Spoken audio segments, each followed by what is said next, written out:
Hallelujah. Hallelujah. Can I have a better amen? Hallelujah.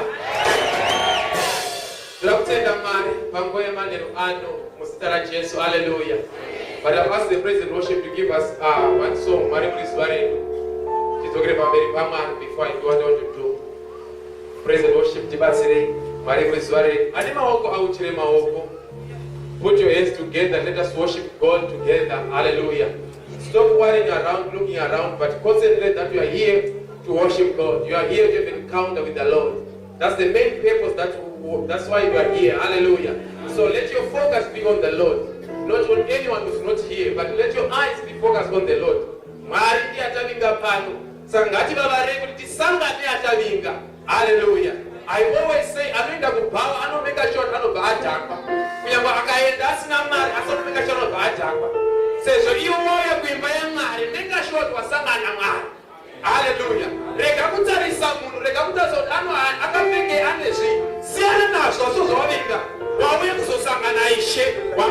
hallelujah.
Thank you so much, praise and worship. Thank you so much, Baba Gurube, for leading us.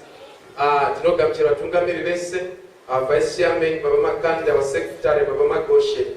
Let me not mention all names. Mustara Jesu, hallelujah. Father, how many people can welcome to the house of the Lord?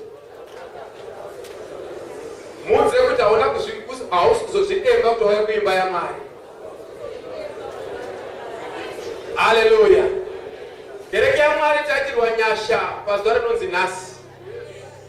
Hallelujah.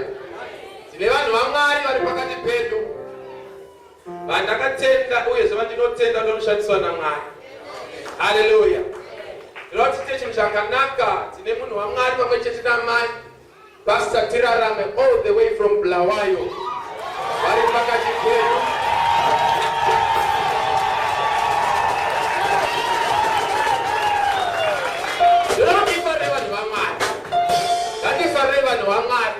Pastor Tirarame, Pamachetinamai, God, you are going to sit down, Jesus.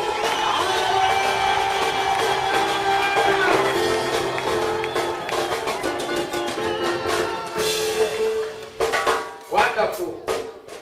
Regarding the tax of the Wanda CD, Capture Munwanga, Pamachetina Mai, James Shumira, Pakativima, the Ranas, Musita Jesu. Hallelujah. Let's put our hands together. Let's put our hands together. The Capture Munwanga, the Capture Munwanga, the Capture Munwanga, the Capture Munwanga. We can do better.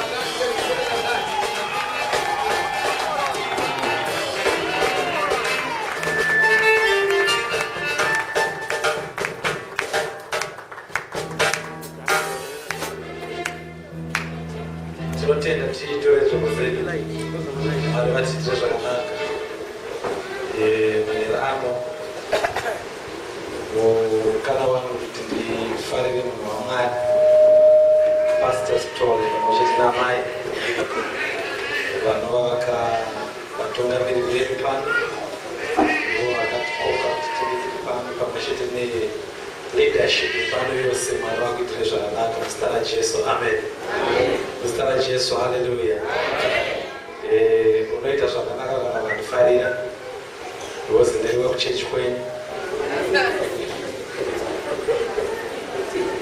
Tinoda kufarira zvakare vese vari pano, chechi yese vanopinda pano nevashanya vose nevauyawo. Chandinozivawo ndechekuti zvaofambira uchazviwana.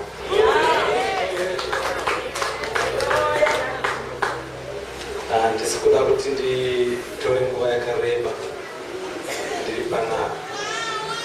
Ndikuda kuti ndibvera kutaura tobva tazokera zvedu, Mwari vachitiitira zvakanaka.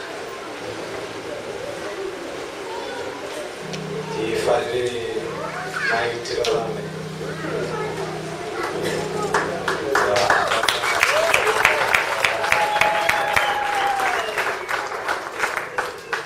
Ndakauya navo namumwe zvewauya naye. Tinoosudza vanhu kuti ndine mudzimai 1 nevana 2. Vana ndo vachawedzera. Vati vamudzimai pakatokwana. Saka mukuru vakaitawo sena mutokupererawo. Anyway, ngatiende kushoko raMwari. Hatina kuuya kuzoparidza mai mufundisi, tauya kuzoparidza shoko raMwari. Saka nhasi ndichataura kwemaminitsi mashoko semunhuwo achangotangawo, unoitawo kuchinyarauka. Ndinokumbirawo hangu kuti mundiitire favor, musimudzo wepembera ndinoda urionawo. Ndinoda kuonawo zvangu kuti zviri chechi ipi inoverenga here kana kuti yakaramba. Toziva kuti toita zvinoitwa ikoko. Ndinotenda ingonditarisira wakagara naye kuti anaro here. Musataura naye mutarisa chiti.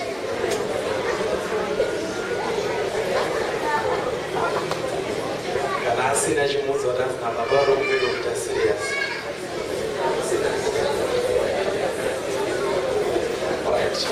Ndakapindura kuna 1 Chronicles chapter 12 verse 32.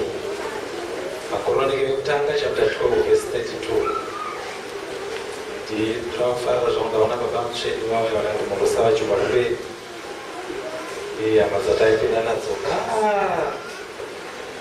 ndobva vazouya kunoistika sara ikoko tinenge tingori mukoti chingo tirambai vakashinga tiriko vari vachitidzwa zvakanaka. Kana vakaona iti amen. Right. 1 Chronicles chapter 2 verse 32. Toda kuverenga zvangu mavision maviri andinawo pano. From the tribe of Issachar, there were 200 elders of the tribe and their relatives. All these men understood the signs of the times and knew the best course for Israel to take.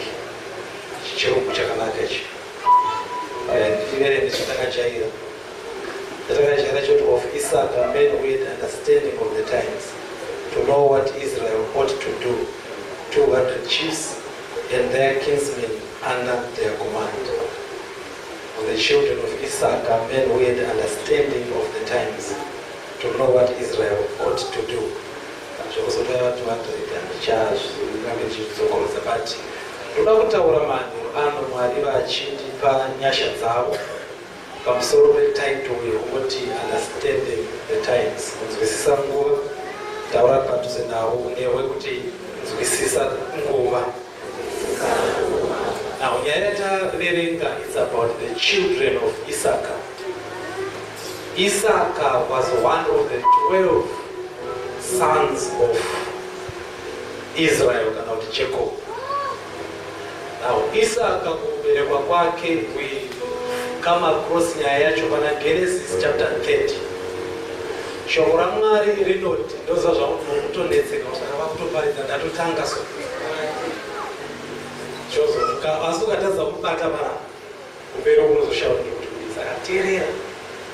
Alright, saka kuberekwa kwaIsaka pachapter 30 panoratidza kuti tikaverenga chapter 30 yayo tinosangana nenyaya yekuberekwa kwevanhu naJacob. But panoratidza kuti pachapter 30 pane vanhu vakatanga kuita vana vavo vachiberekera Jacob. Rachel shoko raMwari takaona kuti iye anyway ngatikudzoka kumashure. Bhaibheri rinoratidza kuti Jacob akadawo mukadzi wake, akaona musikana waakada Rachel. Sezvinokuita vanhu vanongoona voda ndireva. Bhaibheri rinoratidza kuti Rachel akati nake Leah haana kunzi anga asina kunaka. Kana kuti anga akashata hazvina kunzi anga akashata. Pakamotaurwa zvemaziso ake. But Rachel akataurwa zvekunaka kwake. Saka Rachel ataurwa zvekunaka kwake, Bhaibheri rinobva rati ndokubva Jacob ada uyo akanaka. Sezvinokuita munhu wese ada chakanaka. Iwe kunditarisa wakadai unotodawo zvakanaka. Ndizvo wakati. Amen. Saka uya ndokuda zvakanaka ndobva ada Rachel, but pakuzonoroora pepe akazvichaja akandorova 7 years ndotora Rachel.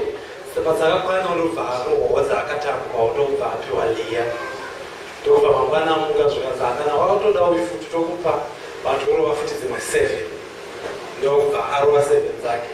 Saka agara nemadzimai ake vaviri. Bhaibheri rinoratidza kuti Jacob aida waaida kudarika mumwe aida Rachel kudarika Leah.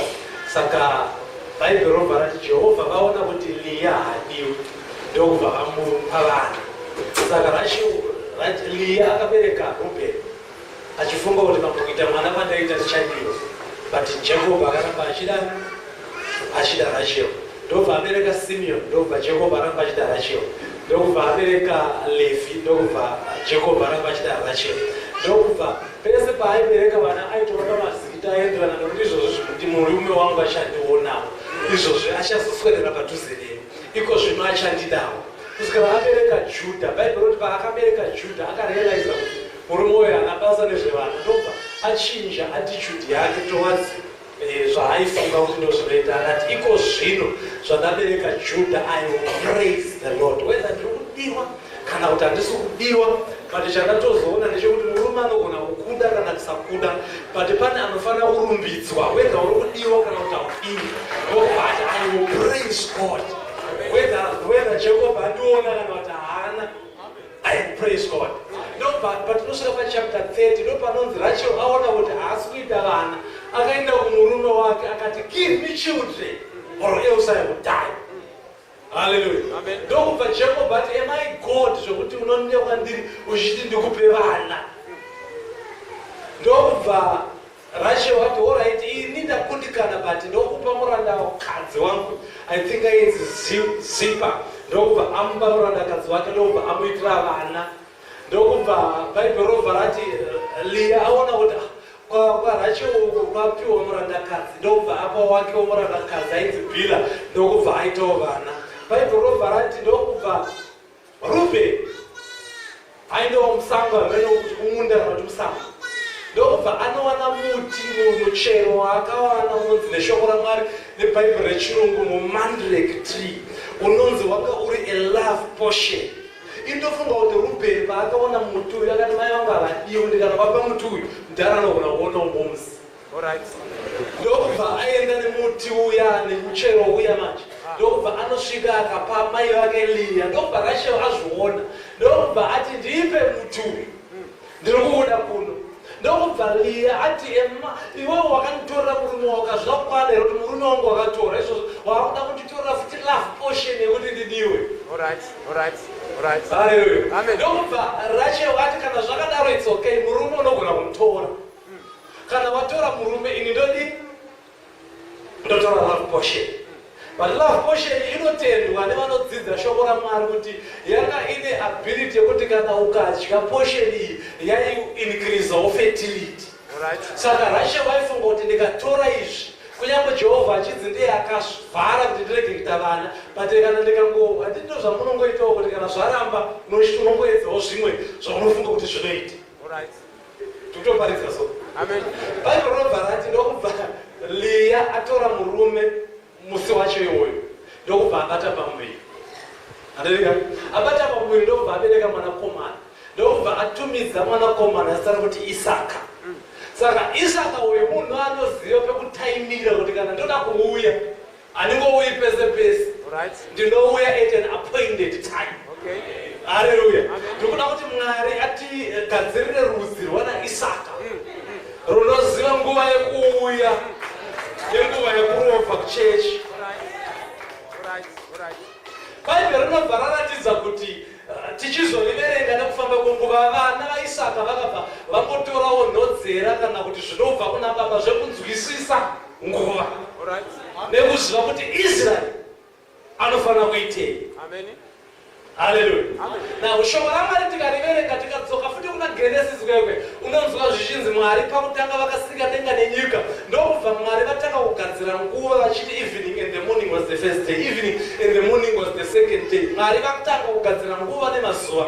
Now mukunzwa kwangu nekudzidziswawo nevamwe nekuverengawo zvinonyorwa nevamwe, ndakanzwisisa kuti nguva muchiGreek dzinotsanangurwa nenzira mbiri. Vamwe vanoti kune imwe yavanoti chronos inova time yatinoona pawachi inenge yanzi 3 o'clock ichitaura madates kuti musi wakati zuva rakati nguva yakati, ndo inonzi chronos iyo inofamba tichionawo kuti zuva ravira rabuda raura rabuda rainzi evening and morning was the first day.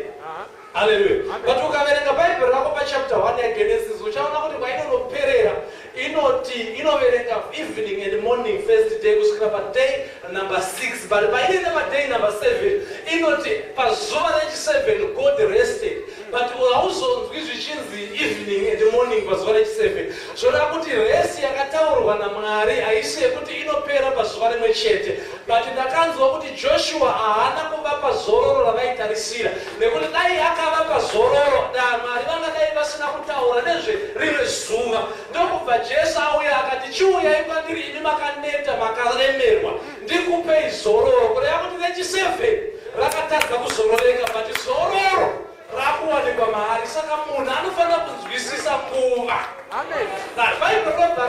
Bhaibheri robva rapfuurira mberi richiti mushoko raMwari vana vaIsaka vainzwisisa kunzwisisa nguva nawo ndichitsana ndataura kuti ndononzi Chronos yekuti zuva rekuti rokutanga nechipiri nechitatu but kune inotsanangurwa zvakare inonzi Kairos. Kairos inonzi the appointed time and appointed season yekuti Mwari vane tsika yekuita zvinhu. Now ndega ndisati ndasvika kuKairos nditsanangure imwe nguva yandinoziva inonzi eternity. Eternity mukufunga kwangu ndo munogara Mwari, ndo nguva inooperator Mwari vari.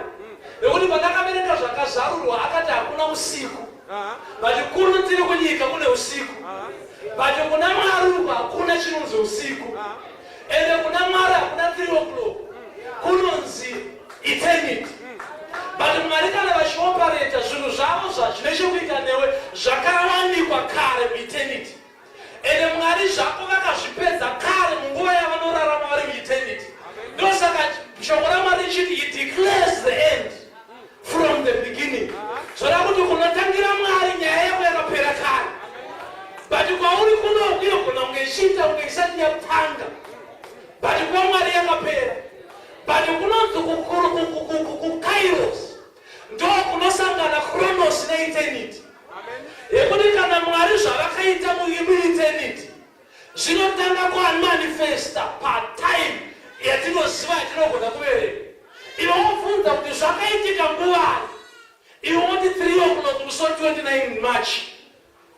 But Mwari nyaya yacho vanenge vakaipedza kudhara.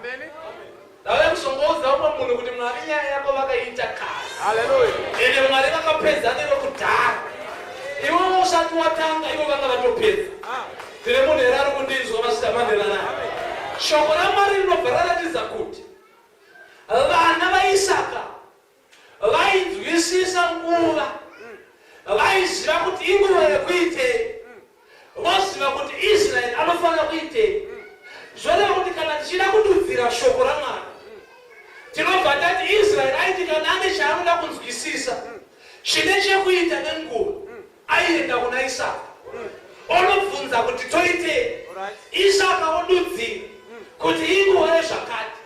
Ndobva daenda newe kuna muparidzi pachapter number 3 panonzi neshoko raMwari for every matter under the sun there is a season and there is a time. Zvoreva kuti chinhu chese chichaitika muupenyu hwako chakatarirwa time. But iwe chaunofanira kuita kuziva kuti nguva yandiri ndeyekuitei. Ndine munhu here panapa maneranayo. Dambudziko ratakaita nderekuti takatadza kunzwisisa time. Tikaita zvinhu panguva isiri iyo. Nekuti shoko raMwari kuti kune nguva yekuzvarwa, koita nguva yekufa, kune nguva yekuunganidza matombo, and a time to scatter stones. There is a time for everything. Zvoreva kuti dambudziko ratazoita nhasi nderekuti zvatiri kuita tiri kuzviita munguva yazvo here. Haleluya. Haleluya. Haleluya. Kuita zvinhu kunogona kunge kusina kushata, but ari kuzviita mutime yazvinofanira kuitika here. Haleluya. Haleluya. Ende shoko raMwari kuna muparidzi rinobva rati iye Mwari uyu makes everything beautiful. But Bible hariti in his time, but not in its time. Zvoreva kuti chinhu chimwe nechimwe chanzi chine nguva yacho. Kana Mwari achida kunakisa chinhu anochinakisa panguva yacho. Ndoparidze. Chinhu chose chinoitika muupenyu hwemunhu chine time yachakatarirwa kuti chiitike. But chikaitika outside the confines of its time chinoita dambudziko rekuti chinoshatira ichiitira kwaari. Haleluya. Vana mai vese vari muno hakuna mai vasikati muzukuru. But muzukuru akauya nemwana ari kuform 3 auya nemuzukuru vandinoda, but muzukuru haana kuuya panguva.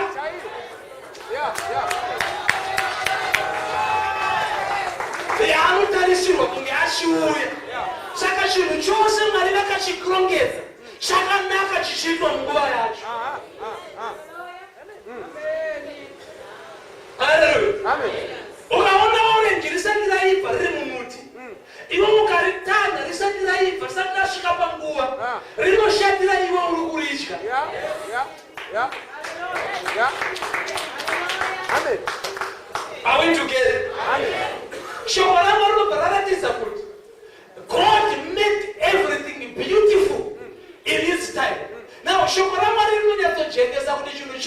chakanakira panguva yacho. But chaitwa naIsaka ndechekugona kududzira kuti ingo yekuitei. Now saka chinhu chikaitwa munguva isiri yacho. Chinoremera ari kuchiita nekuchirwadza. Ndosaka uchiona kuti tine vamwe vana baba vasina kukwana. Vachiri kutamba ujaya, but ujaya nguva yekutamba vaifana kuutamba.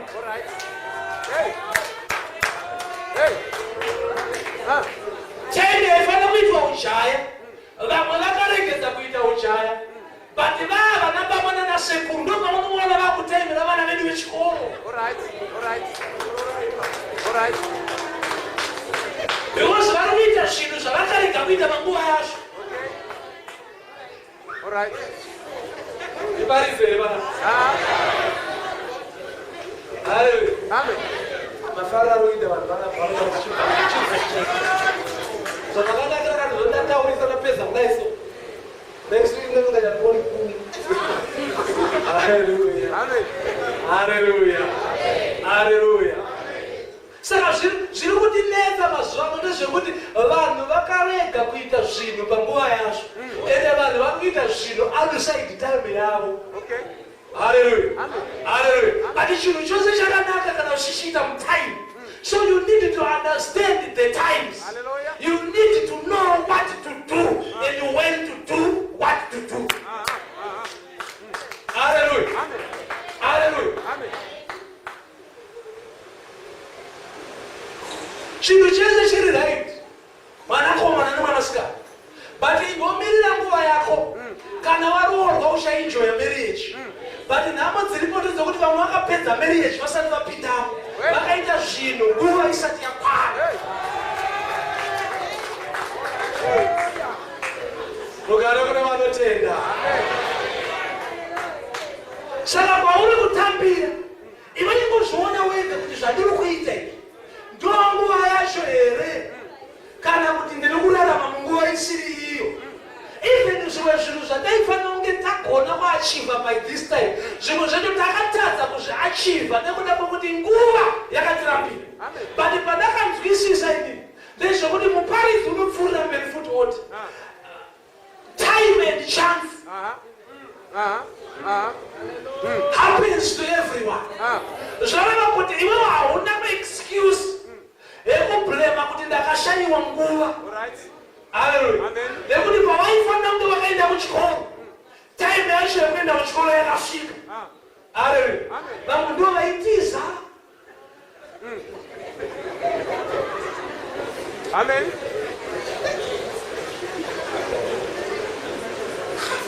Vamwe ndo vaiyena kuchizana Michael Jackson mabhuku panguva dzekudzidza. But time and chance. Ende zuva racho rakasikwa naMwari. Hakuna vanonzi renini zuva rine 36 hours. Reava tova pa 24. Ava vakanyanyisa rega tova pa 20. Munhu wese 24 hours dzake.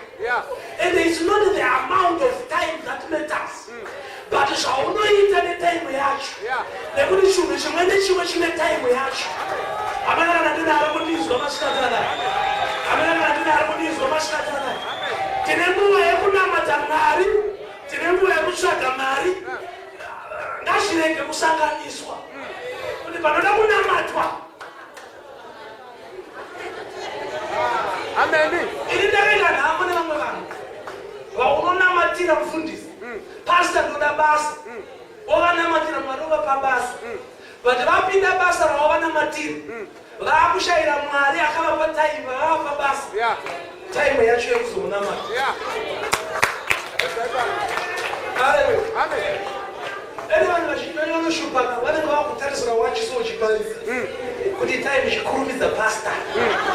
We are very busy people. All right.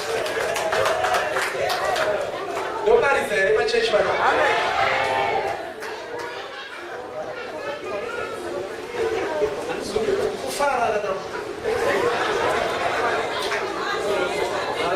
Amen. That's kuprofita kana Mwari vakazotendera chaprofita pamberi asi ndongoparidzawo. Hallelujah. Amen. Hallelujah. Vane chinhu chimwe nechimwe pasi pezulu Mwari akazvitarira time. So ndoda kuti Mwari vatibatsire masikati anaya tigone kuita zvinhu munguva yazvinofanira kuitika. Tirege kutambisa time, because time yatinotambisa, Bible wrote every idle moment that we spend on earth we shall give account kuna Mwari for it. Saka nguva yatinowesta tichaipindurira futi kuna Mwari. Hallelujah. Amen. Hallelujah. Amen. Ndo wakuda kutirega tingopedza nokuda kuti ndisati ndatotanga. But ukaverenga Bhaibheri rako handei kuna Genesis kuna chapter 40-45.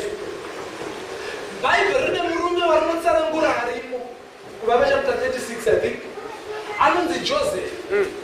Bible roti Joseph wakadiwa nababa vake kudarika vamwe vese. But indakafunga kuti haisi nyaya yekuti Joseph akanga ali anything special chaidarika vamwe. But Joseph vaiti vakaenda kumafuro aiti akaona zvisingaiti zvichiitwa panguva isiri iyo aiwe achudza mudhara kumba vakomana avo zvavari kuita zvakasiyana. But Mwari ndokubva vatanga kupawo Joseph hope. Ndokubva Joseph arota. But muhope dzakarotwa naJoseph, Bible ndaka akarota zvisote zvichisumba mumunda, zvimwe zvikawira pasi chakachikara chakamira. Iye haana kunovadudzira kuti hope dzake dzinorevei, but ivo vakatoziva zvadzinoreva. Unoziva here kuti muvengi anonyanyoziva stereki future yako kudarika mazira aunoita. Dai kuti ngokuti unonyatsoziva zvauri, pamwe pacho ungadai usingambozviteereri mateerero aunozviita aya, because Mwari vakarongedza imwe potential mauri yekuti haidi n'anga kana muprofita kuti akuudze, but mavengerwo aunoitwa nevanhu anokuratidza kuti anofanira kukupa kakunyuma kekuti pane zvinhu zvichaitwa naMwari muupenyu hwako. Ende Mwari kana pane zvinhu zvavari kurongedzera kuita, nevavengi hazvisiyani. Unongoona kuti vavengi vanongopota kachiwanda. Indakati kana ndikaona vavengi vowanda, ndozviva vhesi yakurina iri kuna Mapisarema 23 yekuti munondigadzirira tafura, nekuti tafura haina kunzi inogadzirwa pamberi peshamwari. Saka kana pakangoita vadzivisi, ndotoziva kuti ndine tempo iri padhuze, ini handichakonzentrate nekuvengwa, ndochikonzentrata nekutsvaka pane tempo yandinogadzirirwa pamberi.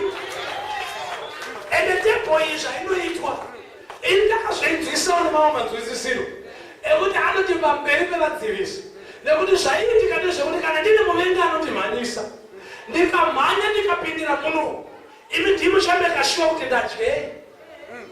Iye muvengi kana akauya akandiona ari padhowa, kana akuya kuda kuzondirwisa, haatangani neni, anofanira kutanga arwa host wangu. Saka host anenge ari Mwari. Saka kana akanzi ndiye anondigadzirira tafura, kana pane muvengi ari kutsvaga kuda kundiparadza, haachasviki kwandiri direct, anotanga aonana namudhara padhowa, nekuti hakuna anopinda mbave munhu asina kunoka. Anofanira kutanga andinokera, ini ndoenda padhowa ndoti muri kudei, oti tirarama wapinda muno. Ostobva ati amunomumba mangu hamuiti zvemusindo. Okay. Mozomona abude ikoko but nhasi ari muno. Okay. Hallelujah. Amen. Ine ndobva azviona kuti ndikaregedzwa ndichibuda ndonoparadzira kunze ndobva ndi ndichagara.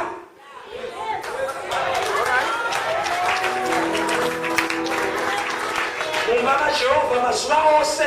Kana kuti kunyange ukada kunditsvaga uchandiwani. Ndinenge ndirimo. Munhu anondinzwa here masimanhero anaya. Mwari ngaakudetsere uzive pekugara, uzive zvekuita, uzive zvekubata, uzive zvekutaura nepanguva yekuzviita. Pane nguva yekutaura nenguva yekunyarara. Nhamo yedu vanhu vechechi totaurisa stereki. Pamwe pacho tinotaura patinofanira pakunyarara. Pane Mwari ngaatibatsire masikati anaya. Ndidzidze kushama muromo wangu pakakodzera. Ndidzidze kuenda pandinofanira mutendere at the right time. Ile munhu ere masikatana manerana. Mwari ngavakubatsire kunyangwe neshamwari chaiko. Varovharati Josefa akaruta hope dzake ndobva amuvenga, ndobva iye anota dzimwe futi saizvoi kunuda kudhara namomsi, ndobva azitaura baba vakatisa manoreva kuti ucha, ndobva ati ndangorotawe kurota kozi hope dzinonetsa dzinongouyawo pamunhu ende hauchuzise kurota. Vanhu vakamuvengera hope dzake. Bhaibheri robva ndokubva vana Rubheni vamwe vamboenda kunofudza makwai, ndokubva Josefa ndaunoona kuti vari kufamba sei, achitevera ndokubva vamuona achiuya nechekure, zvikanzi mamuona here muroto, ngatimuuraye so that we will see what happens to his dreams. Right? But ichinhu chandoziva ine ane hope haafi. Amen. Amen. Kusvika dzazadziswa. Amen. Because hope dzakarotwa idzi dzine nguva yekuzadziswa, dzine time yekurotwa, zoita nguva yekududzirwa, zozoita nguva yekuzadziswa. Bhaibheri rinobva rati ndokubva Josefa avamutora. Rubheni akati no, hatingaurayi mwana wababa vedu, ngatimukande mugomba. Bhaibheri roti Rubheni aiitira kuti azomutora ozomudzorera kuna baba.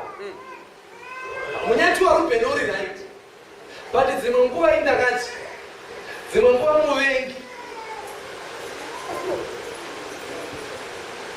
dzimwe nguva shamwari yako inova muvengi wako kana ikakudzivisa kusvika kudestiny yako. Unoziva here kuti Jesu paakataura zverufu rwake, Peter akamutora pasaidi akamusiura kuti Jesu hazviiti kuti mufe. Jesu haakati maifoti ndiPeter, akati Satani kuna Peter. Amen. Because Peter, bhuru wake Peter, aida kumuramidza kuenda pamuchinjwa. Ndokubva amuti get behind me Satan. Achireva Peter of all the people, Peter. Wekufamba pamusoro pemvura ndiye akanzi Satani. Ende paakanzi Satani pachanga abva kutaura kuti ndimi Kristu mwanakomana waMwari, akanzi tamane ropa hazvina kuzivisa. Achinomedza 2 minutes zvikanzi Satani.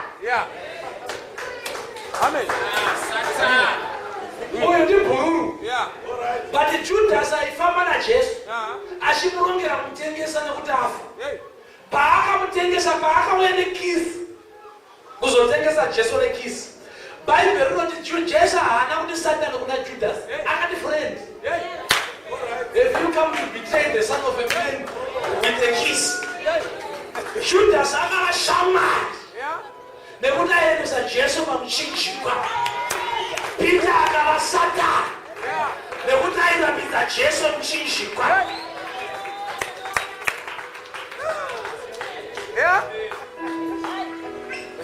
Hallelujah. Amen.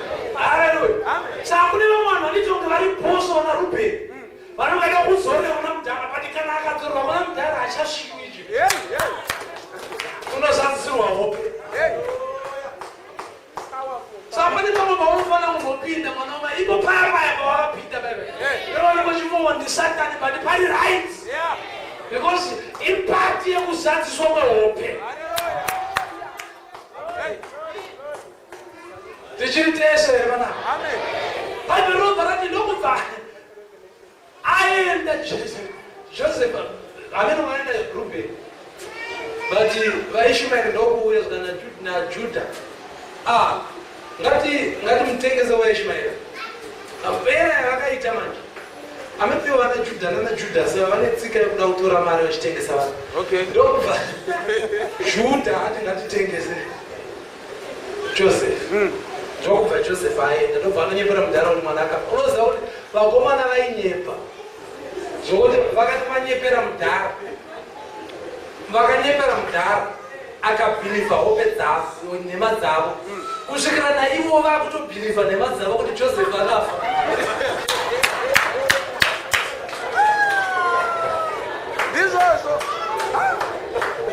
Vakanobvunzwa Josefa achivabvunza kuti mimi vakomana muri kutengesa, but no, we were told, but one of our brothers is dead. Vakutobhilivha Potifa kuti shuhaka. Kuna mwana anonyepa zvokuti akakunyepera iye anopedzera kubhilivha nebadzake.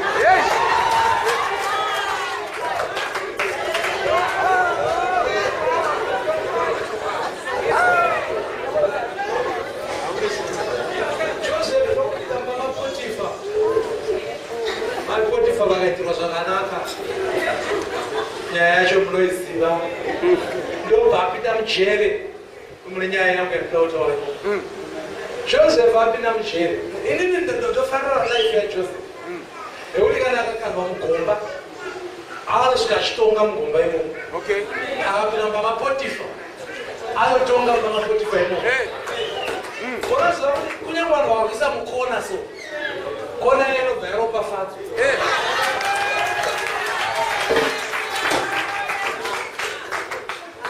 Vapinda mujere vaitwa mukuru wemabhanditi mujere ino. Svikira aivachengeta atiti aJoseph kana mazuva ade ndisipo tonga vanhu inoona kuti zvinofamba sei ozonipa repoti. Haleluya. Joseph achitonga ari mujere bhaibheri rinoratidza kuti kune vakomana vaviri vaishandira mambo vakarota hope. Ndokubva hope dzakarotwa ndokubva vamuka vakanetseka. Ndokubva Joseph ati wemumuri unetseka nei kana dzakarota hope. Ndokubva mumwe atsanangura hope dzake. Ndokubva ataurawo mazuva matatu unenge wadzokera pabasa nawo. Iye akarota zvaakarota. Haleluya. Zvaakarota haasi mazuva. Amen. Akarota mabhasiketi adini. Mumwe wacho akarota chii? Ameno zvaakarota izvozvo. But zvakarotwa izvozvo Joseph odudzira anoti mabhasiketi avarota mazuva matatu. Haleluya. Saka pamazuva matatu wekutanga ndiye akatanga kududzira kuti mazuva matatu Faro achafara achakudzorera pabasa. Uye anzwa kuti mwadudzirwa zvakanaka ndobva ndiri ndine dzanguru. Ndobva anziwo mazuva matatuwo futi uchanogurwa musoro. But zvese zvairotwa vanhu vairota zvinhu zveshe kuita nekubasa kwavo. But mukududzirwa kwacho maamune time.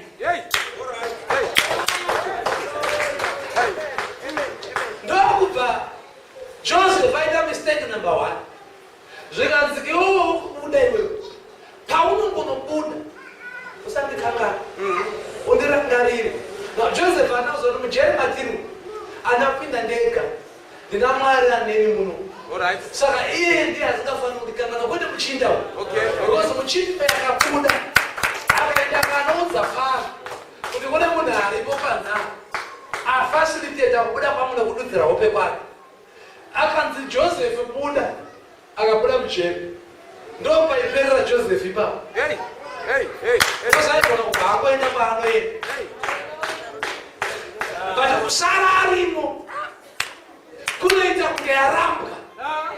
Ende Mwari vakameka sure kuti uyu ari kunzi ndirangarirwe akanganwe. Pane mwana watiri kuda kuti ndikunamatira kuti vakukanganwe. Because une problem yekuti unofunga kuti zvese zvedestiny yako zviri mumaoko evanhu but ngavakukanganwe nhasi. Nderari kudiswa here vana ava vanhu. Pane vamwe vanhu vanofanira kukukanganwa nekuti unoziva kuti kana zvikaoma pakati ndingushamira neni kana zvakati zvikasaita ndingari pakati tomufonera but ngaakukanganwe kuitira kuti uzive kuti kuna Jehovha anorangarira. Jeremia anoti ngaatukwe uyo unovimba nemunhu unoitwa nyama neropa simba rake ngaakukanganwe manherana. Haleluya. Unofunga kuti kumana mudikuma musi kundiona wena kutokanganwa ufuni. Kuti kuna matu pasita kuburuwa wakashaka.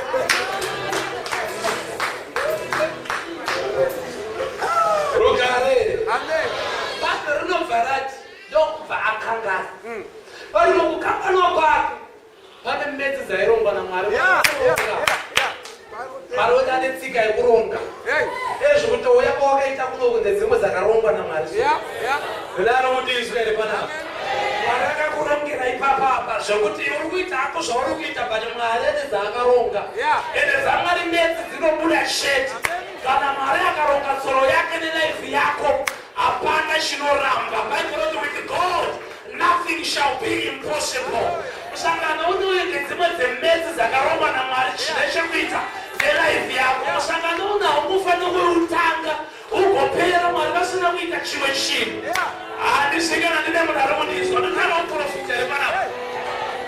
Andamboda kuprofita ere. Andimbomera kuprofita. Bible rovharati. Ndokubva Faro arota hope. Amen. Faro muhope dzake akarota mombe 7 dzakakora dziri parwizi. Vaburoti dzaibuda murwizi nawo dzaiva mvuu. Taiti yes zvinoita ati mombe mvura dzichibuda mvura chishamiso. Mwari ngaite chisione munaifi yako. Haleluya. Mwari ngaite minara yekuti pema uri musingle so vanenge vachiti anenge ane boyfriend hazvidi tikuti munasi mombe kubude mvura.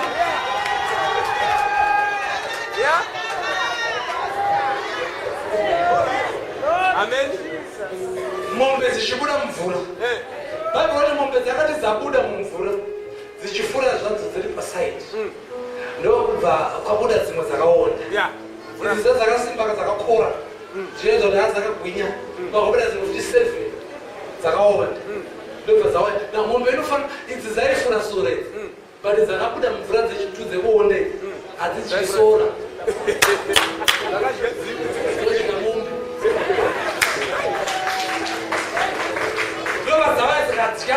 Dzakakora dzakachiona iwo mukufunga kwako dzakazofanira kumedza dzimwe nedzimwe dzakakora dzokunamedza dzakaonda but dzakaonda ndo dzakamedza dzakakora. Bible rovhara ndipo dzakamedza dzekuonda idzi hadzina kuchinja.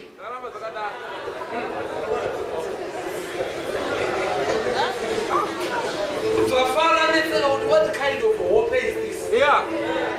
Varara futi ndovarota futi. Hanzi hura nomwe dzakasimba futi ndobva dzarohwa file dzakaona. Ndokubva Faro badana n'anga dzake nevaroyi nemawise men nevese vaifunga unoona kududzira. Ndobva vatadza kududzira hope dzaFaro. Zvanzi hope dzenyu dzatidzizivi.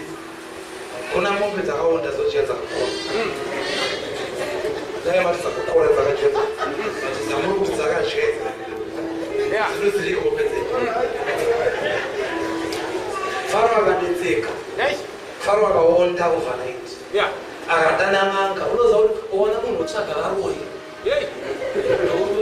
Kana vanoroya zvavo vauye. Vanitsakurire hope. Unenge wapererwa. Ndokubva uya kukanganwa. There is a time for everything. Ozo zvinhu zvako zvakanonoka mulife yako iyo. Haisi nyaya yekuti Mwari vavasingakuona. But he was waiting for an appointed time. In the mighty name of Jesus. Pane zvimwe zvinhu zvawaifunga kuti zvakaramba. Iwe ukatombotsvaka dzimwe minzwi uchida zvichaiti. But Mwari vakanga vakarongedzera kuti nguva ichati yakwana. Bible wrote in the fullness of time, God sent his son, born of a woman, born under the law, that he may redeem those who are under the law. But in the fullness.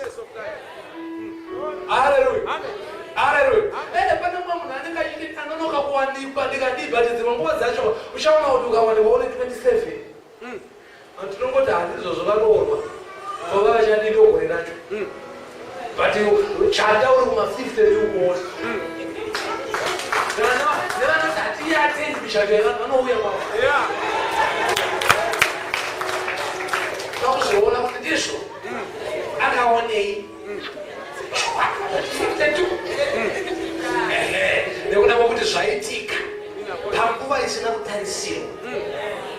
Bible robva rati mombe zarota ndobva uya ndarakarotadza kwamwe makumbonditsamura mukati tikadudzirwa hope nemwe murume ari kuchena kune mundana uye pano izvo saka dai akabuda vaizotaripi ndobva vanhu ndauye ndobva Joseph ndabvisa hembe dzero Joseph unobvisa kamabhachi akabviswa bhachi ari kumba kwavo ndobva apinda mubanga Potifa ndobva atorerwa rimwe bhachi futi varasara mubanga Potifa ndobva apinda mujeri ndobva apfekedzwa rimwe zvikanzi mubvisai mumupfekedzedze kuti anosangana namambo vabviswa mabhachi kuti mabhachi anopota achibviswa muviro vake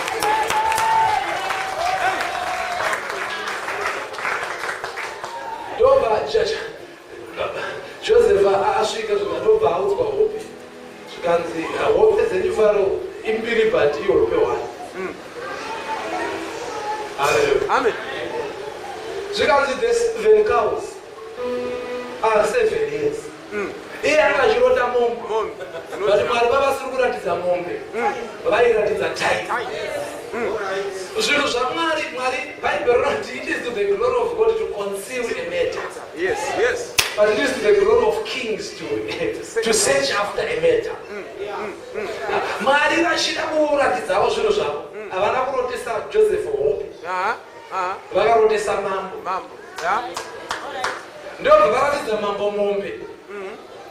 Mambo akati pamwe ndaita mari pano ndobva Joseph ati imi makarota mombe vezviyo zvamakarota izvi hazvisizvo mureal life.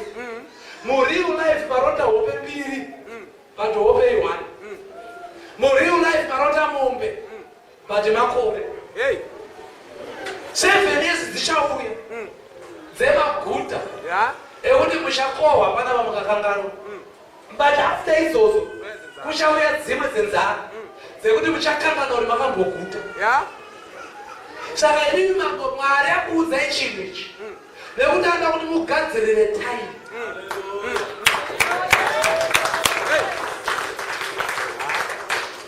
Now vana vaisaka vainzwisisa time nekuziva kuti Israeri anofanira kuitei.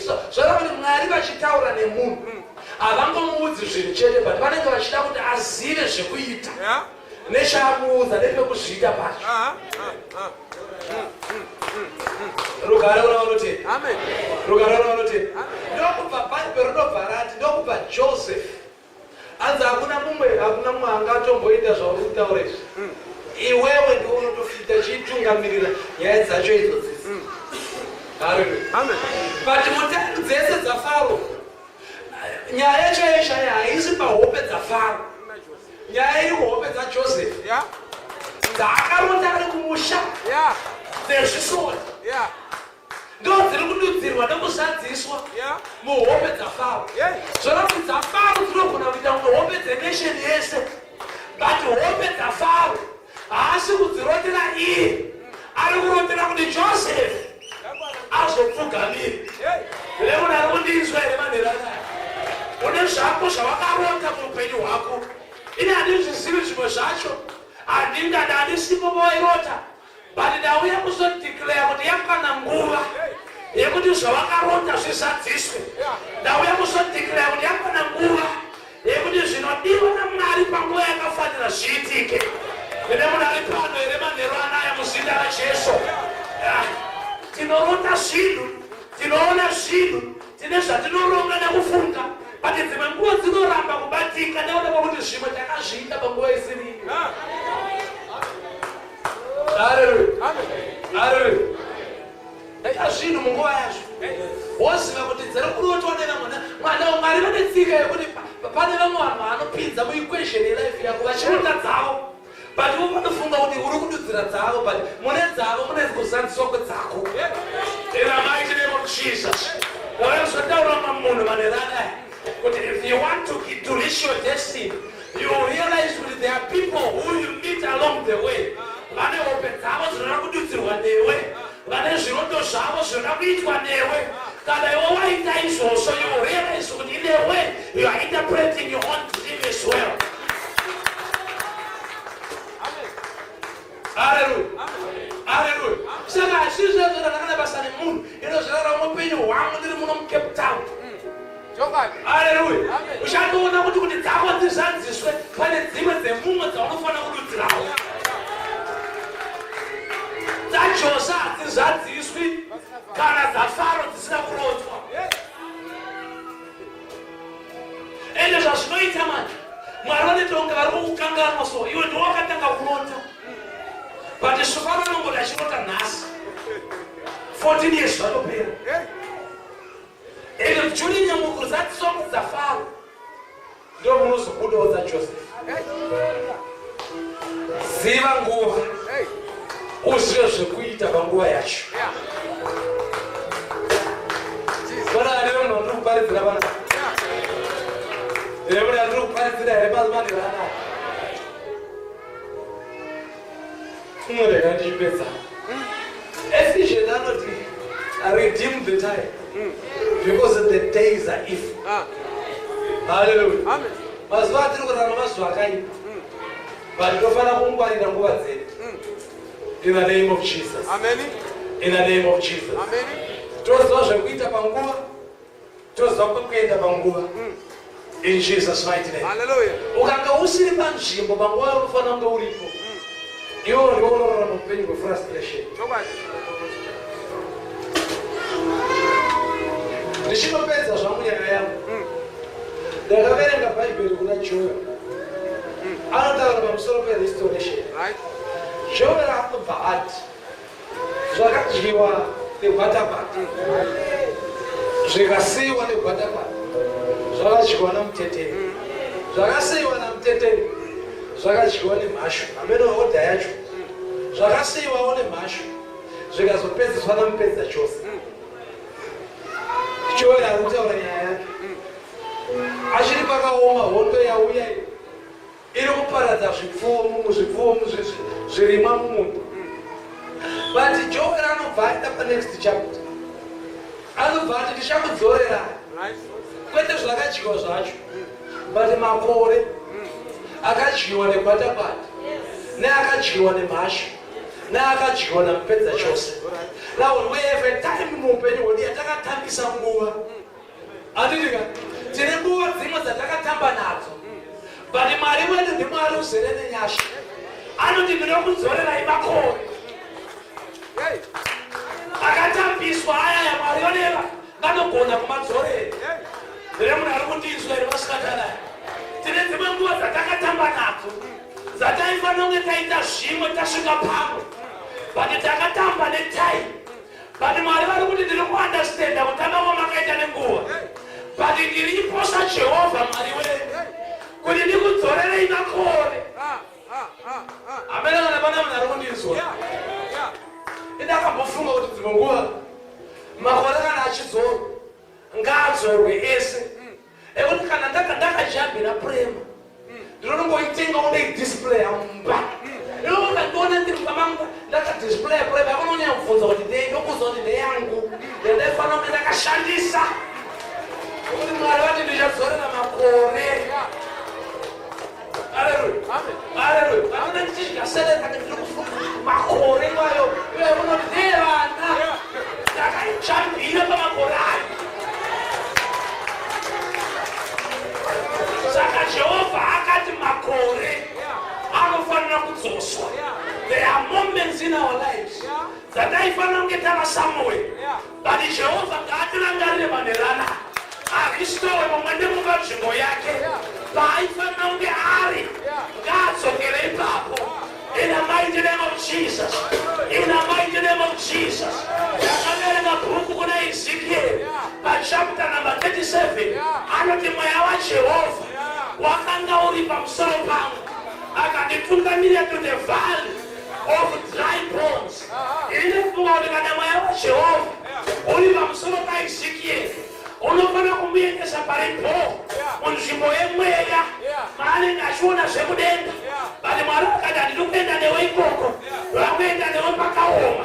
Ndakamira pano ndaya kuzoprofita kune umwe munhu, mweya waJehovha ngauende newe. Ipapo panonzi hapaiti ipapo, because we are redeeming our times. We are people who know our times. Nguva yakatambiswa ukendwa napo namweya anobva atibvunza mweya mutsvene kuti mapfupa aya anorarama here. Bhaibheri kuti Ezekieri akaramba akati Jehovha ndimi munoziva. Jehovha akati isu kuno kudenga hatina anotivhara, hamuna kutirambira nyaya dzatamubvunza ngaapindure. Zvinonzoreti zvawaramba kupindura ukati ndinoziva chiprofita. Nokuti Mwari unoziva kuti Ezekieri pandakakuisa panyika ndakakupa simba rekuita zvekureva zvinhu zvichitozadziswa, but watya kwaona mabhonza ukati zvinogona kundirambira. Hamene kana ndine munhu ari pano anondidzwa, kune zvimwe zvaunofunga kuti zvingakurambira, but zvichiramba kudaro kuna Jehovha anozvigona. Ndauya kuzokuudza mwana wamai pamakore wakatambisirwa profita kumakore iwayo. In the name of Jesus. Ndauya kuzotaura mubereki anoti vana vangu vari kunetsa, iwo haikona kudaswerawo chimo chiwo chekushupika nekutova nekudi zvimwe mukazvishandi. Profita kuvana vako, profita kumurume wako iyeye akaenda nesmall house iyeye. Profita kumurume wako iti mapfupa aya ngaararame. We are redeeming our times. Amene vanhu vana ari kundizwa.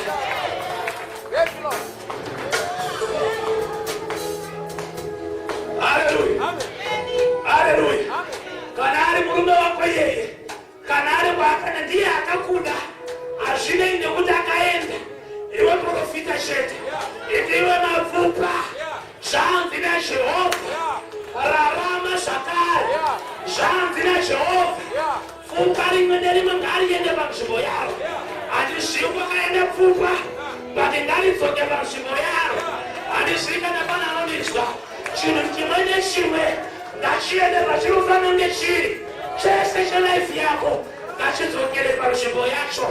In the mighty name of Jesus. Hallelujah. Hallelujah.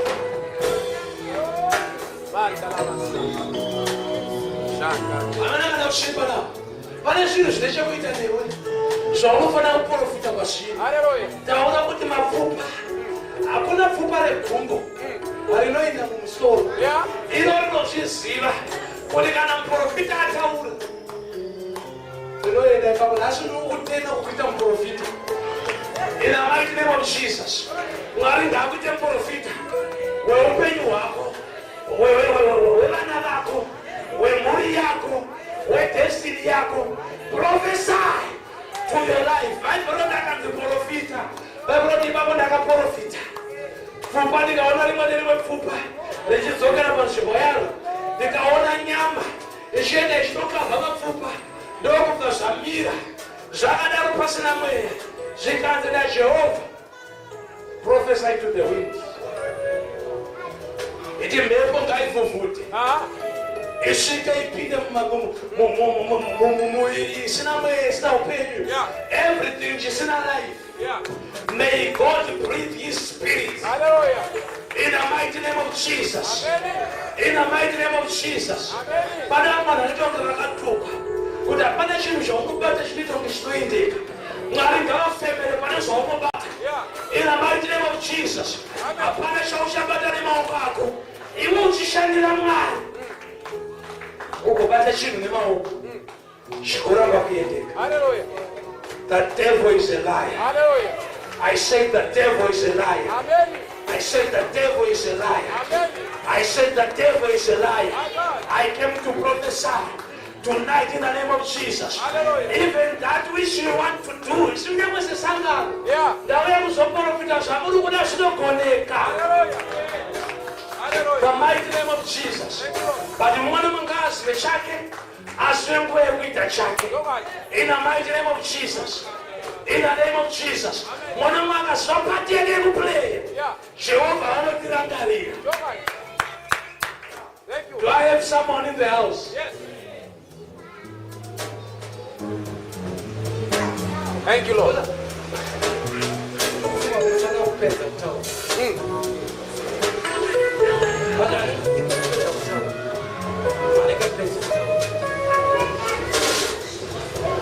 ndakapedza ndisina kutaura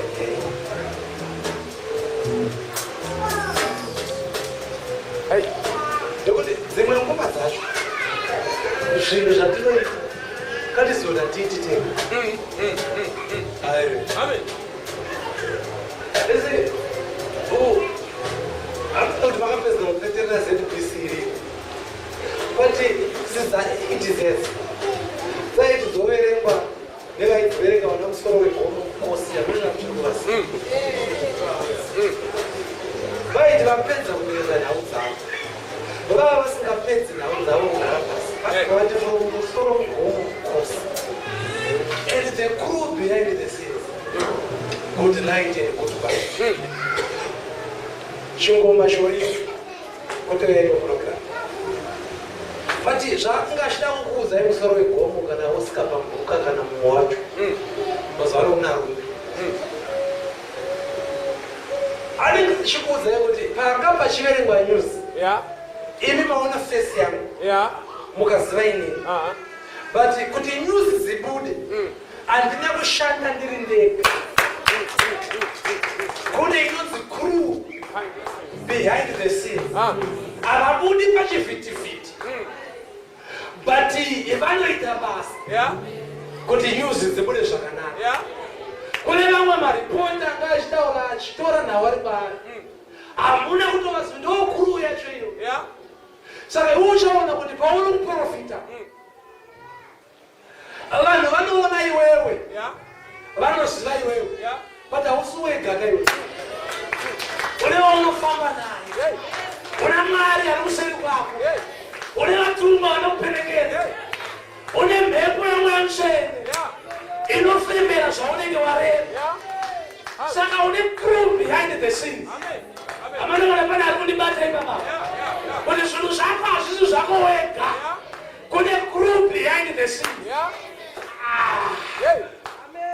Wakavara kufamba muhighway mune mota diki nehombe nechiri Honda Fit ma323 machini dzakudaro wezi dzekuti munenge muchingopesa nawo koitawo mabhazi negonyeti but kune rimwe soriri risingafambire garo famba neescort rinenge rakanyorwa abnormal ende harisinorega rinenge rakanzi naicho chiescort kunyangwe chiri chi323 chinofamba pamberi so chakatonyorwawo pamusoro kuti abnormal. Saka unobva waona ichocho wodherera kuti aka323 aka handibudi murodi but ukarega kubuda murodi kuna bhosi vari kutevera kumashure varakutaura mweya yechina iri mukeptown uri painokuona usvike uri wega but une crew behind the scenes una abnormal ari kutevera ari kumashure